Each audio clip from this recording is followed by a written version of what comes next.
bahwa sesungguhnya adanya diri kita ini ada di dalam tiada.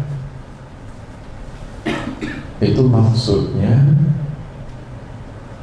bahwa rahasia diri Bapak Ibu itu telah lebih dahulu ada sebelum adanya diri kita yang nyata ini.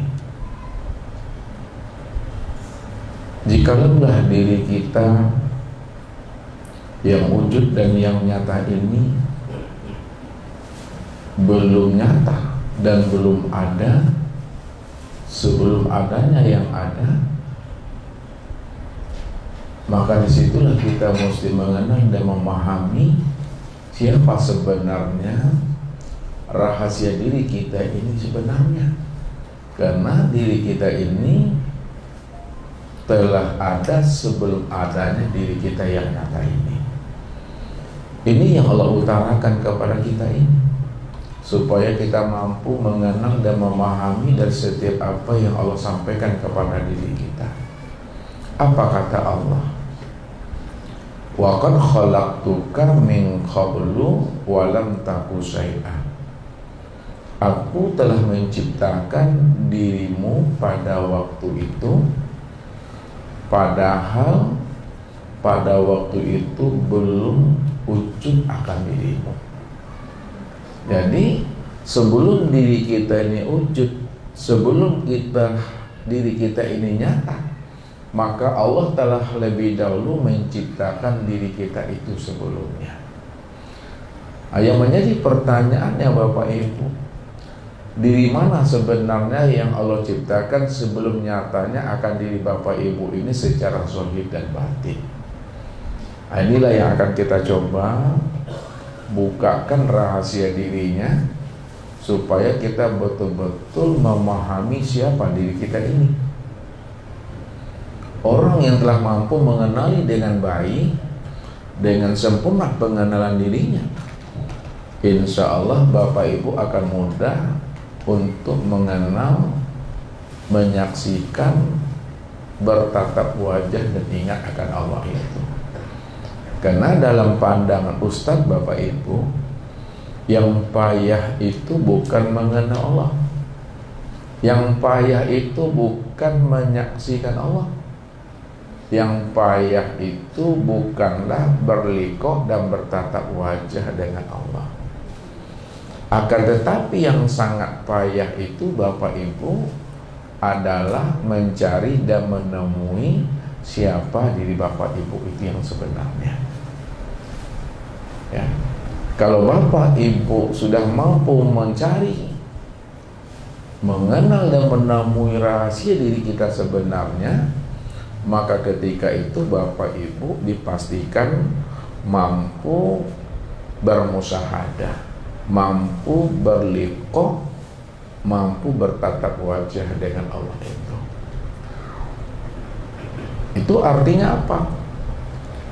Bahwa sesungguhnya yang paling mudah itu adalah mengenal Allah. Ya. Yang paling mudah itu mengenal Allah. Dan yang paling sulit itu mengenal diri. Di mana letaknya mudah mengenal Allah?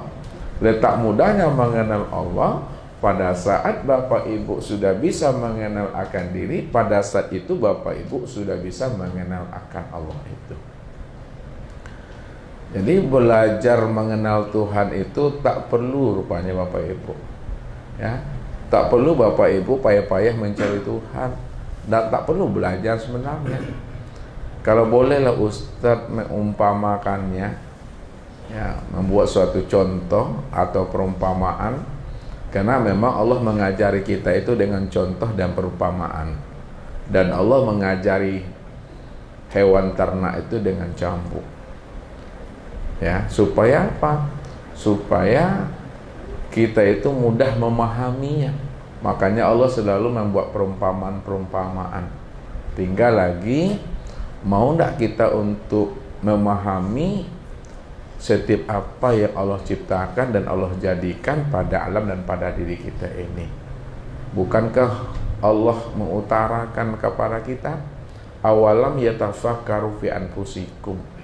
Kenapa kamu tidak mau mengenal dan memahami serta memikirkan siapa dirimu yang sebenarnya? Kalau kita mau mengenal dan memahami diri kita yang sebenarnya, pasti kamu akan bisa menemui akan diriku, karena alamat aku ada pada dirimu. Maka carilah alamat aku itu yang sudah tersurat dan tersirat pada dirimu sendiri. Jadi disitulah sebenarnya Allah membuat suatu perumpamaan dan kias. Ya. Contoh, Ustadz bilang, Bapak Ibu ngambil contoh saja. Perlukah Bapak Ibu belajar tentang pedas, Bapak Ibu? Tidak perlu. Ya. Jadi makan selah lado tuh. Ya, lado le tahu. Cabai. Kalau dimakan lado tuh, maka bosobok di situ apa? Bosobok pade di situ. Ya, kicuk selah garam tuh, maka akan bosobok lawak dengan asin. Makan se asam tuh, jeruk tuh, maka akan berjumpa dengan asam. Maka maksudnya apa?